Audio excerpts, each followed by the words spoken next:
Assalamualaikum warahmatullahi wabarakatuh. Alhamdulillah wa syukru ala ni'amillah wassalatu wassalamu ala rasulillah wa ala alihi wa sahbihi wa mawalah. Amma ba'd. Ashhadu an la ilaha illallah al-malikul haqqul mubin Muhammadur Rasulullah sadiqul wa'dil amin. Allahumma salli wa sallim ala sayyidina Muhammadin wa ala alihi wa sahbihi ajma'in. Amma ba'du.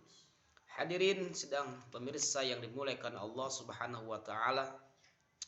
Wajib hukumnya kita bersyukur kepada Allah Subhanahu wa taala atas segala nikmat yang Allah berikan kepada kita dengan mengucapkan kalimat alhamdulillahirabbil alamin. Salatan wa salaman daiman mutalazimain Nabi Muhammadin sallallahu alaihi wasallam. Salawat kita panjatkan kepada Nabi Muhammad sallallahu alaihi wasallam. Mudah-mudahan kita semuanya mendapatkan syafaatul uzma, mendapatkan pertolongan dari Nabi kita Nabiullah Muhammad sallallahu alaihi wasallam, dan kita bersamanya nanti akhlak akan masuk surga yang pertama kali. Amin ya rabbal alamin. Pemirsa yang dimuliakan Allah Subhanahu wa taala, alhamdulillah saya bisa kembali lagi di sini untuk melanjutkan kajian Lentera Islami yang insya Allah akan saya nanti bahas. Kemarin kita membahas tentang adab-adab membaca Quran. Yang kedua kemarin adab-adab kita mengucapkan salam. Dan sekarang saya akan lanjutkan kembali tentang adab-adab bermajlis. Nah, langsung saja. Apa saja adab-adab ketika kita berada dalam majelis taklim? Yang pertama adalah keutamaan zikrullah dalam majelis dan larangan diadakan majelis yang tidak disebutkan asma Allah di dalamnya. Majelis yang sama sekali tidak disebut nama Allah di dalamnya telah dilarang dengan keras. Seperti yang disebutkan dalam hadis dari Abu Hurairah radhiyallahu an, ia berkata Rasulullah sallallahu alaihi wasallam bersabda, "Ma min qaumin yaqumuna min majlisin la yadhkuruna Allah fihi illa qamu am mithli jifati himarin wa kana lahum hasratan." Tidaklah suatu kaum bangkit dari suatu majlis yang di dalamnya tidak disebut nama Allah, melainkan mereka bangkit seperti bangkai keledai, dan untuk mereka hanyalah kerugian atau penyesalan.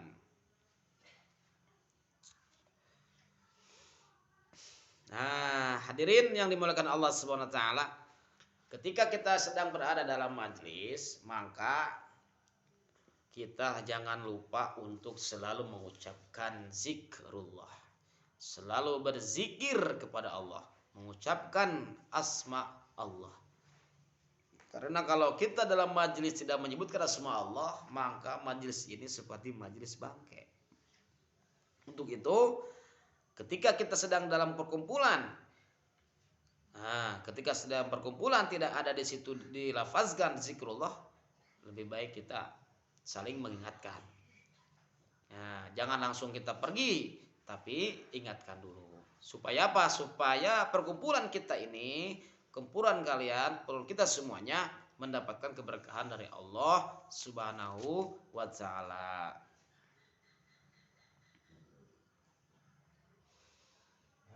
Jadi ketika kita sedang dalam majlis, Allah memerintahkan kepada para malaikat untuk selalu mengelilingi, berkeliling mencari di mana di situ ada perkumpulan. Nah, ketika malaikat itu berkeliling, di situ disebutkan nama Allah ketika dalam majlis, maka akan mendapatkan, ketika itu malaikat akan mendoakan kita. Allahumma ighfir lahu warhamhu wa'afi wa'fu anhu. Itulah doa malaikat yang selalu dipanjatkan kepada Allah ketika para malaikat ini mendapatkan satu perkumpulan di mana perkumpulan tersebut mengucapkan asma Allah, atau di situ zikir kepada Allah sebanyak-banyaknya. Nah, jadi ketika mengadakan majlis taklim, sebaiknya dibacakan dulu zikir-zikir Allah, tasbih, tahmid, atau yang lain sebagainya. Insya Allah Perkumpulannya akan menjadi perkumpulan yang penuh dengan rahmat maghfirah Allah, dan di situ akan turun para malaikat mendoakan kita dan akan mendapatkan fadilah yang sangat luar biasa apabila di majelis taklim itu digunakan untuk berzikir. Hadirin yang dimuliakan Allah Subhanahu wa taala. Ini penting sekali. Yang kedua adalah ketika kita sering majelis taklim, tentunya kita membutuhkan seorang rekan atau partner dalam melaksanakan kebaikan. Nah, di sini kadang kita kalau hanya sendiri itu kurang termotivasi. Tapi ketika ada teman yang selalu menemani kita, dia selalu hadir ketika diajak untuk kebaikan, ketika ada majelis dia selalu hadir dan selalu bersama kita. Nah, itulah yang sangat penting, kita mempunyai teman yang selalu mau diajak untuk kepada kebaikan. Nah, jadi mencari teman itu juga kita harus bukannya kita memilih-milih teman, tapi di sini kita diperintahkan oleh Allah itu mencari teman itu yang sejalur, mencari teman itu yang dia selalu siap, selalu mau kalau diajak untuk kebaikan. Contohnya ada majelisan. Nah, kita ajak dia itu dia pasti mau gitu. Nah, jarang sekali seorang sahib atau seorang sahabat yang kemana-mana selalu bersama dalam kebaikan. Kalau kita sering dekat dengan para orang yang soleh, dengan orang yang alim, maka kita juga akan terbawa alim. Kalau kita selalu dekat dengan orang yang berbuat maksiat, maka kita akan terbawa oleh dia untuk berbuat maksiat. Maka di sini kita dianjurkan untuk memilih teman yang benar-benar untuk bisa membawa kita ke dalam kebaikan. Insya Allah kalau kita mempunyai teman yang intinya yang selalu mengajak kebaikan, maka kita akan menjadi harum, kita akan terbawa dalam keberkahan, ya. Untuk itu mari kita selalu mempunyai teman itu yang benar-benar siap untuk menuju kebaikan kepada Allah Subhanahu wa taala. Hadirin para pemirsa Barudak Abi Channel yang dimuliakan Allah Subhanahu wa taala. Ada hal yang sifatnya makruh ketika dalam majelis taklim. Apa itu? Yaitu ketika kita datang, kita menyuruh orang berdiri dan kita duduk di situ. Nah, itu hukumnya makruh. Jadi kalau kita datang jangan menyuruh orang berdiri. Jadi ya ketika kita mendapatkan tempatnya di situ ya kita di situ. Nah, maka kalau untuk kebaikan harus cepat-cepat. Ya, duduk paling depan, sop paling depan, jangan paling belakang. Selanjutnya di dalam adab-adab majelis taklim, larangan kita untuk berbisik-bisik. La yantajisnani duna tsalits fa inna dzalika yuhzinuhu. Janganlah dua orang saling berbicara secara rahasia tanpa menyertakan orang ketiga, karena hal itu akan menyebabkannya bersedih. Maka ketika dalam majelis taklim sebaiknya kita harus wasma hadisahum idzahum hadatsu waj'al haditsaka inna taqtamu adaban.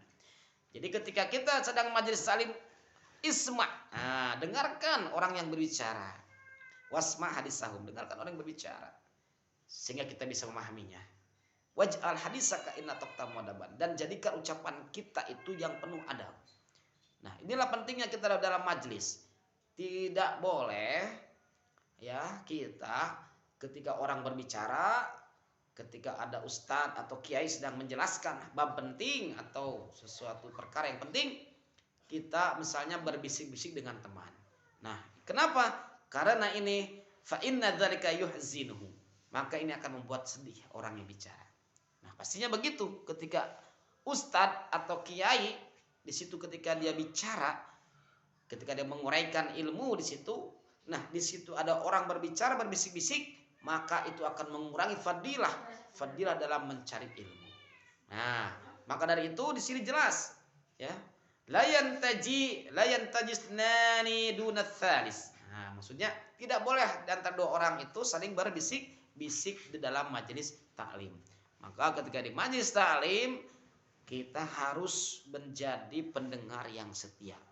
Nah, susah menjadi pendengar yang setia itu. Biasanya mulut itu selalu ingin bicara. Orang bicara, kita pun selalu ingin ikut bicara. Maka di sini saya anjurkan untuk harus selalu dengarkan apa yang disampaikan, maka akan mendapatkan ilmu, di mana akan Allah angkat derajat orang-orang yang mencari ilmu. Jelas dalam Al-Quran Allah berfirman, A'udzubillahi minasyaitonir rajim, yarfa'illahu alladhina amanu minkum walladhina utul ilma darajat. Allah akan angkat derajat orang-orang yang mencari ilmu. Tapi di situ kalau kita mencari ilmu, di sana kita hanya mengobrol, waktu habis untuk dengan yang lain-lain, maka itu fadilahnya sangat berkurang dan tidak mendapatkan apa-apa kecuali hanya kerugian atau penyesalan. Maka dalam majelis ilmu harus dengarkan apa yang disampaikan oleh para baligh atau para kiai, ajengan, habaib. Insyaallah akan penuh keberkahan untuk kita semuanya. Para pemirsa yang dimuliakan Allah Subhanahu wa taala, dan di dalam majelis ta'lim itu adab-adab dalam duduk pun harus benar-benar sempurna. La yastalqiyanna ahadukum thumma yadau ihada rijlaihi al-ukhra. Janganlah seseorang di antara kalian duduk terlentang dengan meletakkan salah satu kakinya di atas kaki lainnya. Contoh, minta kakinya ke depan, terlentang gitu ya. Itu tidak baik ya. Tidak baik di antara duduk yang terlarang dalam majelis taklim. Duduk seperti bagaimana biasanya. Kalau laki-laki sila ya, kalau perempuan biasanya gaya perempuan gimana kalau duduk. Atau jangan sambil berdiri atau jangan sambil jongkok. Nah, duduklah dengan adab yang sempurna. Atau ketika mungkin sakit, kesemutan atau kram, boleh minta izin dulu kepada yang di depan atau yang samping kanan kiri. Karena mungkin diakibatkan karena sakit asam urat, distrasa, misalnya kesemutan, siremen ya, itu sering terjadi. Nah, tapi di sini harus ada izin dari teman atau saudara kita yang di depan atau di samping. Nah, itu. Selanjutnya ini sangat penting sekali para pemirsa semuanya. La tukthirud dhahik fa inna kathrata dhahik tumitul qalba. Janganlah kalian memperbanyak tertawa karena tertawa itu akan mematikan hati. Nah, jadi ketika dalam majelis taklim jangan banyak tertawa. Nah, itu ada sebagian yang selalu dari awal sampai akhir itu tertawa isinya. Kajiannya tidak ada. Maka ketika dalam majelis taklim penuhilah dengan sumber-sumber ilmu, dengan kajian-kajian ilmu, dengan supaya mustami itu mendapatkan ilmu. Nah, jadi la tukthirud dhahik, janganlah perbanyak tertawa di sini. Ya mungkin kalau sekali-kali untuk lucu boleh.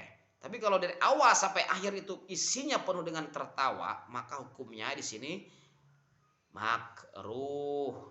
Ketika di sana dalam majelis taklim itu tertawa. Apalagi ketika kiainya atau mubaligh atau habaib di situ dia menguraikan uraiannya, para jemaah semuanya di situ tertawa atau sebagian bercanda, sebagian membuat keributan. Nah, ini sangat tidak boleh ya. Ketika dalam majelis taklim sebaiknya pakai adab yang sempurna. Duduk saja harus betul, apalagi ketika sedang majelis itu jangan sampai ribut. Karena ribut itu akan membuat ketika mungkin malaikat mau datang nggak jadi. Kenapa? Karena di situ para jemaahnya ribut gitu ya. Nah, makruh bersendawa di tengah beberapa orang, ya itu tadi udah dijelaskan. Jadi tidak boleh. Hukumnya makruh ketika kita dalam majelis taklim itu bersenda gurau. Kiainya menjelaskan, jamaahnya ribut sendiri-sendiri. Nah, ini hukumnya makruh hukumnya. Nah, ini sangat penting sekali. Disunahkan menutup majelis dengan bacaan kafaratul majelis. Bagaimana bacaannya? Subhanaka rabbana wa bihamdika la ilaha illa anta astaghfiruka tsumma atubu ilaik. Atau juga subhanakallahumma wa bihamdika asyhadu an la ilaha illa anta astaghfiruka wa atubu ilaik. Atau subhanakallahumma wa bihamdika astaghfiruka wa atubu ilaik. Nah, jadi disunahkan ketika kita menutup majlis mengucapkan doa kafaratul majlis. Subhanakallahumma wa bihamdika astaghfiruka wa atubu ilaik. Nah, jadi hadirin para pemirsa yang dimuliakan Allah Subhanahu wa taala, kalau orang yang sudah rajin majlis ta'lim mungkin sudah pada tahu ketika di majlis bagaimana etikanya, adabnya, ketika kita berhadapan dengan para uzam, para alim ulama, kita harus senantiasa hormat, ihtiram. Jangan sampai kita ketika orang menjelaskan, ketika ada kiai atau ustadz menjelaskan, kita selalu cepat ceplos, celetak-celetuk, ngobrol dan sebagainya. Nah, itu akan mengurangi fadilah dalam majelis taklim. Fadilah majelis taklim sangat luar biasa sekali. Bahkan disebutkan di dunia ini sudah ada taman-taman surga, yaitu di mana di situ ada tempat majelis taklim yang dimana di situ terdengar zikrullah, zikir kepada Allah, maka itu adalah taman-taman surganya Allah Subhanahu wa taala, dan nanti suatu saat nanti akan dikumpulkan kembali oleh Allah di taman-taman surganya Allah Subhanahu wa taala. Untuk itu para pemirsa semuanya agar lebih himmah kemauannya untuk bermajlis, untuk selalu senantiasa mencari ilmu, maka jangan sampai terhalang atau tergoda dengan hal apapun, kemalasan atau namanya ibadah pasti itu suka kadang-kadang kita malas, suka kadang-kadang kita ini selalu ada halangan. Nah, di sini kita pentingkanlah perkara yang lebih penting daripada yang penting. Pentingkan perkara yang mendekatkan diri kepada Allah daripada perkara yang jauh daripada Allah. Ketika di situ ada pilihan, pilihlah di mana yang paling dekat dengan Allah kepada diri kita. Seandainya ini perbuatan ini atau pekerjaan ini dekat dengan Allah, maka kita harus melaksanakannya. Ketika pekerjaan jauh dengan Allah, maka kita tinggalkan pekerjaan tersebut. Untuk itu saya mengajak kepada pemirsa semuanya, jangan bosan-bosan menjadi orang baik, jangan pernah bosan kita beramal soleh, jangan pernah bosan kita untuk menuju ridho Allah Subhanahu wa taala, karena kita selalu berdoa kepada Allah dalam setiap salat, ihdinas siratal mustaqim, ya Allah berikanlah jalan yang lurus. Nah, kita berdoa tapi kadang kita juga tidak melaksanakan. Kalau kita ingin semuanya dikabulkan oleh Allah, apa yang kita inginkan, apa yang kita hajatkan, maka kita harus sesuai dengan keinginan kita. Kita ingin lurus, maka ikutilah petunjuk Allah Subhanahu wa taala. Sudah tertera dalam Al-Qur'an, sudah jelas apa yang disampaikan oleh para kiai-kiai, para ustadz-ustadz di setiap ceramah, di mana-mana, di kajian di kampung-kampung, sudah banyak sekali kajian-kajian atau rutinan. Nah, tinggal kita mengamalkan. Ilmu tanpa diamalkan bagaikan pohon tidak berbuah. Jadi kita mempunyai ilmu banyak, kita mempunyai pengetahuan banyak, tapi kalau tidak diamalkan, nah bagaikan pohon yang tak berbuah. Jadi tidak ada manfaatnya. Pohon besar, tapi rambutannya besar, pohonnya tapi tidak berbuah. Nah, tidak ada manfaatnya. Pohon durian besar tapi tidak berbuah, tidak ada manfaatnya. Maka ilmu itu kita harus amalkan. Meskipun kita bisa sedikit, tapi kita amalkan dan continuous. Maka itu akan membuat kita istiqomah menuju ridho Allah Subhanahu wa taala. Baiklah para pemirsa semuanya, ini saja yang mungkin dapat saya sampaikan untuk kajian hari ini. Mudah-mudahan bermanfaat, barokah dunia akhirat, dan kita semuanya urusan kita apa yang kita inginkan dikabulkan oleh Allah Subhanahu wa taala, dimudahkan kita, urusan kita diringankan urusan kita oleh Allah, diberikan kemudahan dunia akhirat, dan kita nanti semuanya mendapatkan ridho Allah Subhanahu wa taala. Allahumma shalli wa sallim ala sayyidina Muhammadin wa sallim radhiyallahu tabaraka wa ta'ala ashabi rasul ajma'in hamdan syakirin hamdan na'imin hamdan yuafi ni'amaka fi mazidah. Allahumma hdina siratal mustaqim, Allahumma hdina siratal mustaqim, Allahumma hdina siratal mustaqim, siratal ladzina an'amta 'alaihim ghairil maghdubi 'alaihim waladdallin. Walhamdulillahirabbil alamin. Wassalamualaikum warahmatullahi wabarakatuh.